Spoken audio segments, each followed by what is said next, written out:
nhớ sau trận tôi ra của cho mình này chế thế cho phong dư sợ đời nó cho đá lời cho này lên này luôn nè sự chờ của mà nó chế của cho cá lâu ra bên nó mà cho nên sợ đời còn của nó cho đời nó chế này bự nó chế chỉ mình nên bác của thế chế của thay của xin nó sợ đời là lúc chỉ bút cho của của mất cho tiền là chế của mất ký này rồi mất ký ở trong bây giờ này tôi nó mà nó chỉ nó mà chế tụi con nhỉ cái chế xóa chi đi thay cái chế thay tôi không đi chờ lo này là vô linh tao cho nó cho tiền nó chế đi của tụi mình nhiều hàng hay tới nó chế ví dụ tất tới nó nữa chỉ mất chạy lo cho nó cho sợ đời trong mấy phong gì sợ đời còn cụ lần đầu của nó mà nó sẽ cụ đi cha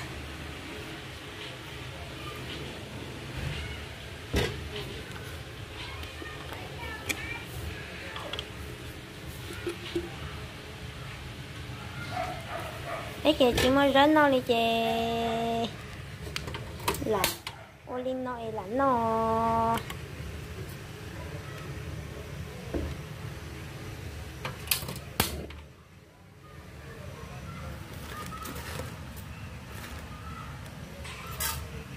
chỉ mua ít thanh nha cho mùi vô cái nó đi thấy chị là vô cho khỏi cái thay gì nó là nó nữa sẽ được bỏ rồi bác thức sớm cả ước tiếp bác chở ước theo ước tụi con nhiều thế chỗ của tụi mình nhỏ cho nên mình cứ chỉ bỏ cá vô một uống ở đó chỉ sao như cho lời cho của tụi mình cần đây sẽ được bỏ cô là bác chở của tiếp sáng cả tụi theo bây giờ tiến lên từ cái chờ của lại nó là lên có sợ đã chờ giờ thì cho cứ nên chỉ tao chờ của thế chỉ tao bỏ của thế sợ đã bắt thì tao cái của thế nó bắt sáng khai của theo bây giờ này tôi bây giờ còn nhẹ sẽ bây chỉ mua chỉ họ luôn nên giờ nhẹ đi kì của tôi rồi chị thì nó của tụi mình son đạo chị của chó tụi tôi rồi của nhau bên nó thì ở tôi vô cần tao chị mà đi cho từ một chị nó sợ đời cho sợ đời lên cho cụ thế rồi rất nó mò lên nó nữa cho mi không gì sợ đời nữa mà nó chị bây giờ này tôi vô cả cái rồi cả cái nó mò sợ đời cổ là bác sẽ chửi chứ nó hành chế được nữa hành chế một chỉ nữa ui chị mua chị nọ đi chị dạ là ô bao nó gió bên đi cho lo thì chỉ ra đi thì chỉ tiền coi gió bên đi cho lo ôi bên coi cái lạnh nó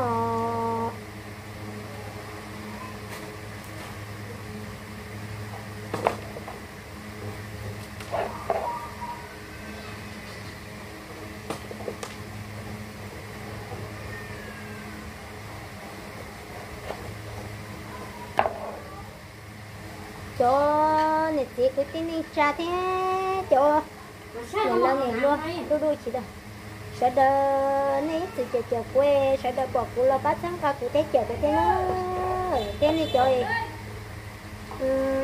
sợ đờ nhân đâu có cá tiểu thì nó bỏ cụ là bắt chờ cụ thế cho có từ mình nhỏ ấy cái cuộc đó tại rồi đi chơi bỏ cá giờ mà sợ ít thấy nha còn từ cho lo rồi của tụi mình nhận một cẩn tao nếu mà hút khô luôn còn lúa đi chơi tới là ui sẽ đập ba sẽ thế sẽ đập bỏ rồi bắt sáng ta ư thế bắt chở của thế nó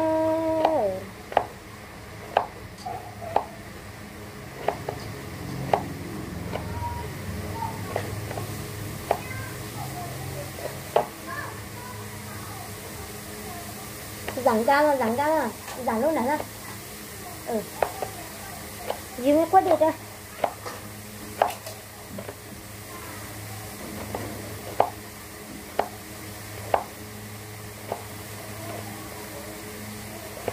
ra nói ra. Dư cả.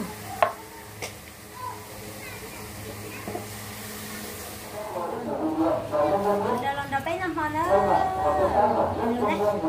Cái giò. Mà nó bé năm mà. Đây chúng ta đã chín rồi đi. Đây chúng ta đã chín rồi. Đây là năm học của con dưa. Sao đâu. Phổ lợn đó. Đầu tay trắng cái gì. Bây giờ nó không mềm mềm thì bố chị không là cái gì. Ra đi. Giờ họ lợn đó cái năm hòn đó. Buổi sáng bắt đầu từ 7 giờ đến 11 giờ.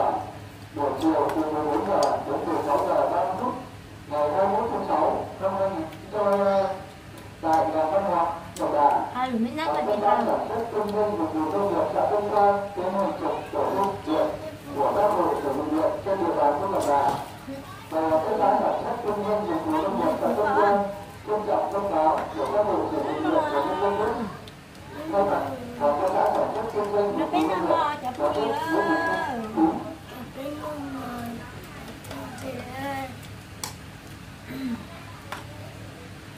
không của công quân nước sạch của nhân dân. Theo thông báo của công ty nước sạch của nhân dân ngày mai 21 tháng 6 năm 2022, nhân viên bưu điện, nhân viên nước sạch đầu thu tiền nước tại nhà văn hóa thôn Độc Đà. Buổi sáng từ 7 giờ đến 11 giờ, buổi chiều từ 14 giờ đến 17 giờ.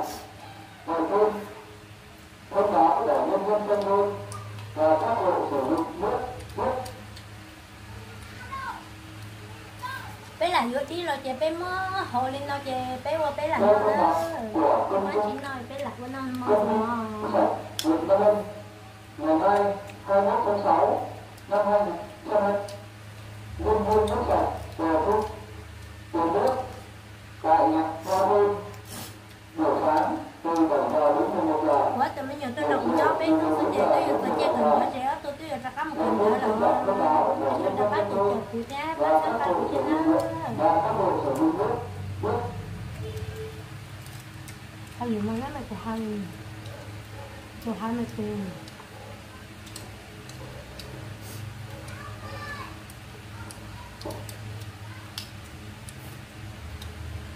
Thông báo của thôn. Hôm nay ngày 20 tháng 6 năm 2022, thôn niêm yết danh sách các loại ứng cho nhân dân đóng góp 6 tháng đầu năm 2022 tại bản thông báo tại nhà văn hóa của thôn. Và thôn trân trọng thông báo để nhân dân đến kiểm tra nếu có một sót phản ánh trực tiếp. Có thôn phụ trách công tác kế toán của thôn để trực tiếp giải quyết. Vậy thôn trân trọng thông báo.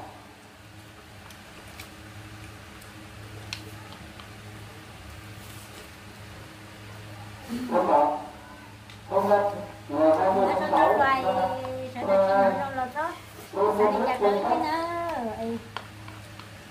các loại ứng do nhân dân đóng góp 6 tháng đầu năm 2022 tại bản thông báo nhà văn hóa. Đầu thôn trân trọng thông báo để nhân dân đến kiểm tra nếu có sai sót phản ánh trực tiếp tới đồng chí Bùi Văn Thắng, phó thôn phụ trách công tác kế toán của thôn để trực tiếp giải quyết. Đầu thôn trân trọng thông báo.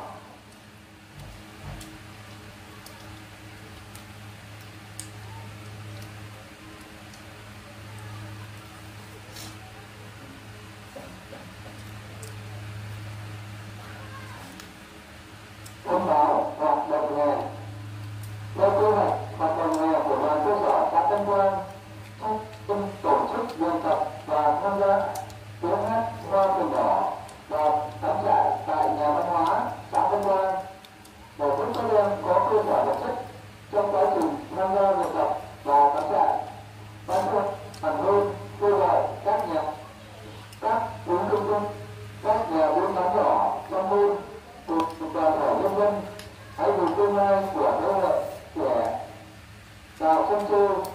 dân trong điều kiện ảnh hưởng bằng vật chất và tinh thần.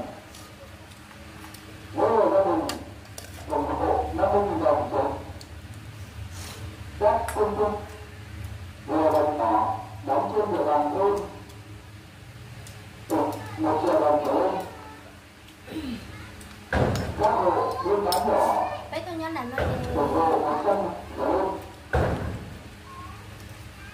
Bé tôi nhớ là nó chỉ trả của nó số đi Giúp đỡ và vật chất và tinh thần của các bậc phụ huynh. nó sẵn nó có rồi Vâng, ngày mai tháng 6 năm 2022, buổi sáng từ 7 giờ đến 11 giờ, buổi chiều từ 14 giờ đến 17 giờ, địa điểm tại nhà văn hóa thôn. Trân trọng thông báo mà hai đi rồi.